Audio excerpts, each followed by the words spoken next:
ಹೊನ್ನಾವರಕಡ್ಲೆ ಗ್ರಾಮ ಪಂಚಾಯತ್ ವ್ಯಾಪ್ತಿಯ ಉಪ್ಳೆಯ ಯುವತಿ ವಿನುತಾ ಶೇಟ್, ಮೋಹನ್ ಶೇಟ್ ಅವರ 2 ಹೆಣ್ಣು ಮಕ್ಕಳಲ್ಲಿ ಹಿರಿಯ ಮುದ್ದಿನ ಮಗಳು. ಈಕೆ ಮನೆಗೆ ಮಾತ್ರವಲ್ಲ, ಕುಟುಂಬದವರಿಗೆ, ಊರಿನವರಿಗೆ ಅಚ್ಚುಮೆಚ್ಚು. ಯಾರೇ ಪರಿಚಯದವರು ಸಿಕ್ಕರೂ ಮುಗುಳ್ನಗೆಯೊಂದಿಗೆ ಮಾತನಾಡಿಸಿ ಹೋಗುವಾಕೆ.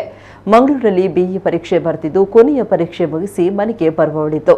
ಪರೀಕ್ಷೆ ಬರೆಯುವ ಸಂದರ್ಭದಲ್ಲಿ ಆಗಾಗ ಜ್ವರ ಕಾಣಿಸಿಕೊಳ್ಳುತ್ತಿದ್ದು, ಅಭ್ಯಾಸದಲ್ಲಿ ಅತಿ ಹೆಚ್ಚು ಅಂಕ ಪಡಿಬೇಕು ಎನ್ನುವ ಮಹದಾಸೆಯಿಂದ ಆರೋಗ್ಯದ ಬಗ್ಗೆ ತಲೆ ಕೆಡಿಸಿಕೊಳ್ಳದೆ ಪರೀಕ್ಷೆ ಬರೆದು ಮುಗಿಸಿದ್ದಾಳೆ. ಪರೀಕ್ಷೆ ಮುಗಿಸಿ ಮನೆಗೆ ಬರುವ ಮೊದಲು ತಂದೆಗೆ ಅನಾರೋಗ್ಯದ ಬಗ್ಗೆ ತಿಳಿಸಿದ್ದಾಳೆ. ತಂದೆ ತಾಯಿ ಇಬ್ಬರು ಮಂಗಳೂರಿಗೆ ತೆರಳಿ ಪ್ರಸಿದ್ಧ ಆಸ್ಪತ್ರೆಯಲ್ಲಿ ಚಿಕಿತ್ಸೆ ಕೊಡಿಸಿ ಅಲ್ಲಿಂದ ಮನೆಗೆ ಕರೆದುಕೊಂಡು ಹೊರಟಿದ್ರು. ಊರಿನಲ್ಲಿ ಕೆಲವರಿಗೆ ತಿಳಿಸಿದಾಗ ಅದು ಸರ್ಪ ಸುತ್ತು ಅಂತ ಗೊತ್ತಾಗಿದೆ. ಆದರೆ ಶರೀರದ ಒಳಗಡೆ ಆಗಿದ್ರಿಂದ ವೈದ್ಯರಿಗೂ ಈ ಬಗ್ಗೆ ಸರಿಯಾದ ಮಾಹಿತಿ ಸಿಗಲಿಲ್ಲ ಅಂತ ಹೇಳಲಾಗ್ತಾ ಇದೆ. ಕೂಡಲೇ ಮೋಹನ್ ಶೇಟ್ ಅವರು ನಾಟಿ ಔಷಧಿ ಕೊಡಿಸಲು ಮುಂದಾಗಿದ್ದು, ಮಂಗಳೂರಿನಿಂದ ಕಾರಿನಲ್ಲಿ ಮಗಳನ್ನ ಕರೆದುಕೊಂಡು ಹೊರಟಿದ್ದಾರೆ. ಆದರೆ ಆ ವಿಧಿ ಅವರಿಗೆ ಹೊನ್ನಾವರದಲ್ಲಿ ಅಡ್ಡವಾಗಿ ನಿಂತಿತ್ತು.